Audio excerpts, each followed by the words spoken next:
Rev Shabbos, everyone. Shabbos Mevorchim, the Chodesh Tamuz, the month of Geula, Parshas Shelach. And obviously, we're in extraordinary times, like we spoke last week, and we should see Yeshuas Hashem, great miracles still to come.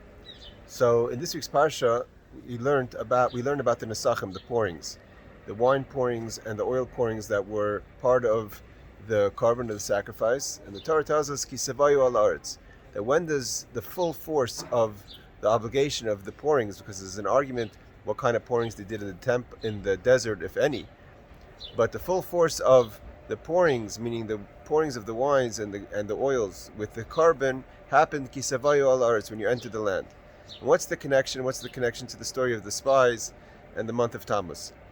So we know the Alter Rebbe talks about it, like we learned in the Sikha this morning, that the idea of the pourings is from above down.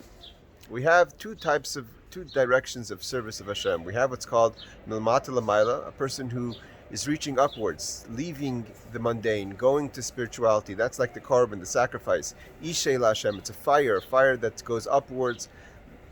In the avoda of the day, that's the idea of the Shema Yisrael. The whole tefillah, the whole prayers, from when we wake up in the morning, from even the preparations, the mikvah, the getting ready, the learning before davening, is all to be able to say Shema Yisrael, the idea of like to be a carbon, to be a sacrifice, to feel Hashem Elokeinu, Hashem Echad, Hashem is one, v'yahavta, I love God. And how do you feel that? How do you ignite that fire within you? Is all the davenings, the Psikut Zimra, the Ashrei, the brachas before Shema. So you should be able to say Shema and hold a little bit of the passion of the fire of v'yahavta, but that's going upwards. What's the idea of the pourings? The pourings are the mitzvahs, like tefillin. We say we're supposed to be wearing tefillin when we say Shema. Why? Because that's the idea of bringing the light of God down and penetrating the world. And we know that we learned in the halacha is the law is that the when they poured the pourings, they went on the mizbeach all the way down the shisim. The shisim was a drain system that King David built in the first temple that literally went all the way down to the tehom, to the core of the world. We spoke in previous years, the medrash that brings down that when King David dug those drain systems, the waters from underneath the earth, we know that when God created the second day, he separates the waters. So there's the waters, Mayim al Yainim, the upper waters and the lower waters. And it's not just a separation of physical waters, it's also an idea. The lower waters represent the waters that plant all physicality, material, taivas, pleasures, urges that we have in this world. The higher waters are the waters of chesed, pure, ma'im chaim, pure waters, the waters of holiness, of purity. So before the second day, those waters were combined.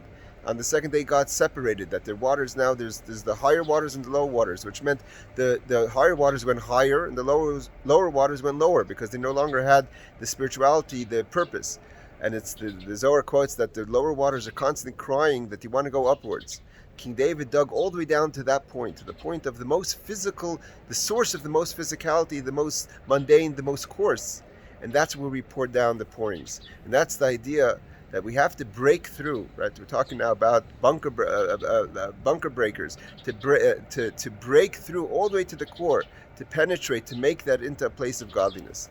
And that was really the issue the spies had. The spies said, why do we have to talk about the pourings? Why is this whole idea of bringing the light down to the world, especially we have to go down to the Mayim Tachtonim, to the lower worlds, especially we have to go down to the worlds that feed and plant impurities. So what's the idea of going so far? Let's stay in the desert. Let's just sacrifice the sacrifices. Why do we have to bring as well the pourings?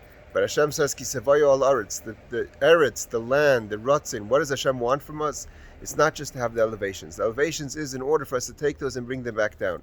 And that's really the month of Tammuz, the month of Geula, when the previous Lubavitcher Rebbe went self-sacrifice to go and bring the word of Hashem, the or, the light down to this world, that even the most mundane place in the time of his times, it was the situation in communist Russia, Jewish education, the issues have changed, but the idea has not.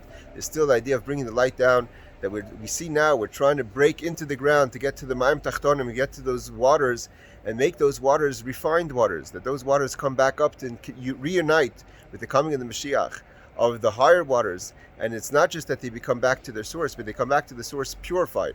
We know that the Chassidus explains that one of the ideas of the waters breaking through the earth is that through that process, it may start off as coarse waters, it may start off as waters that plant within you desires and wants that you have of worldly things, but by going through pushing through.